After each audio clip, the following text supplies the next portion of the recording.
Hello, bachcho, let's see the question. So the question is Rutherford's alpha particle scattering experiment established that. तो यहाँ पर आपको पूछने की जो रदरफोर्ड का अल्फा पार्टिकल स्कैटरिंग एक्सपेरिमेंट है वो यहाँ पर क्या एस्टैब्लिश करता है। ठीक है, अब देखिए रदरफोर्ड जो थे उन्होंने क्या किया था, उन्होंने उनका एक अल्फा पार्टिकल एक्सपेरिमेंट था। ठीक है, जिसमें वो क्या करते हैं, एक गोल्ड की फॉइल लेते हैं और इस गोल्ड की फॉइल के सराउंडिंग में क्या कर देते हैं, फोटोग्राफिक प्लेट लगा देते हैं इस तरीके से सर्कुलर में। ठीक है, और इस फोटोग्राफिक प्लेट पे वो क्या करते हैं, जिंक सल्फाइड की कोटिंग लगा देते हैं अंदर साइड से इस तरह से, जिससे कि जो भी फिनोमिना हो यहाँ पर हमें क्लियरली दिख पाए। ठीक है, जिंक सल्फाइड की कोटिंग थी अंदर साइड से।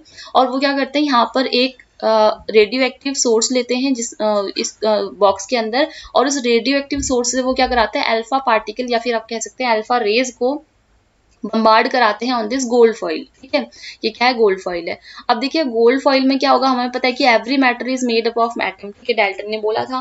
तो इस गोल्ड फॉइल पे भी आपके क्या एटम से तो मिलकर बनी होगी ये। ठीक है, एटम तो इसमें रहेंगे।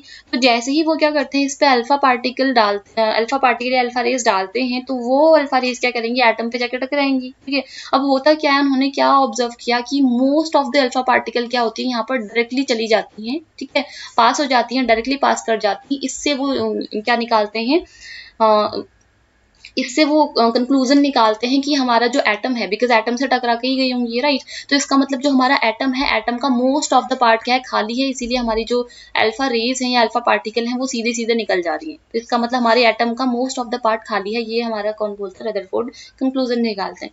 सेकेंडली वो ये देखते हैं कि जब कुछ रेज उनमें से ऐसी भी थी या कुछ अल्फा पार्टिकल ऐसे भी थे जो कुछ स्मॉल एंगल पे इस तरीके से क्या हो गई, डिफ्लेक्ट हो गई। इससे वो ये कंक्लूजन निकालते हैं कि यहाँ पर हमारा एटम में क्या है, कुछ ऐसा छोटा सा पार्ट है। ठीक है, सेंटर पे उसके, जिसकी वजह से क्या हो रहा है, आपका पॉजिटिवली चार्ज है वो बोलते हैं। बिकॉज देखिए अल्फा रेज जो थी वो भी आपकी क्या थी, यहाँ पर अल्फा पार्टिकल भी पॉजिटिवली चार्ज होते हैं, और अगर किसी चीज से टकरा करके वो दूर भाग रहे हैं तो इसका मतलब वो भी आपका पॉजिटिवली चार्ज होगा। तो इसलिए वो बोलते हैं कि जो यहाँ पर सेंटर पे आपका कुछ तो है सॉलिड जो पॉजिटिवली चार्ज और वेरी स्मॉल यहाँ पर एरिया में ये है। ठीक है, उसके बाद वो बोलते हैं, उसमें उन्होंने देखा कि बहुत कम रेज क्या हुई, यहाँ से वापस भी आती हैं, 180 डिग्री पे वापस आ जाती हैं।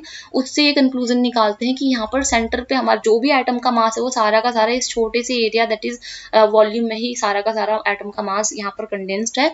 तो ड्यू टू दैट वो क्या कहते हैं कि हमारा इस पार्ट को हम लोग क्या बोलेंगे, न्यूक्लियस बोलेंगे। और इस न्यूक्लियस में हमारे प्रोटॉन्स हैं जो एटम के केवल इतने से पार्ट में हैं, इवनली पूरे एटम में डिस्ट्रीब्यूटेड नहीं है। ठीक है, तो इस तरीके से रदरफोर्ड ने क्या किया था, एटम का इस तरीके से मॉडल दिया था, एटॉमिक रदरफोर्ड का एटॉमिक मॉडल, एंड जिसमें वो न्यूक्लियस की डिस्कवरी करते हैं और प्रोटॉन की पोजीशन का पता बताते हैं कि वो न्यूक्लियस में प्रेजेंट रहेगा इस छोटे से सेंटर पे एटम के, right.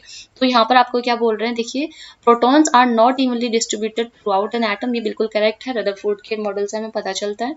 Next, electrons have negative charge, तो इलेक्ट्रॉन के चार्ज के बारे में उन्होंने कोई एक्सप्लेनेशन नहीं दी थी।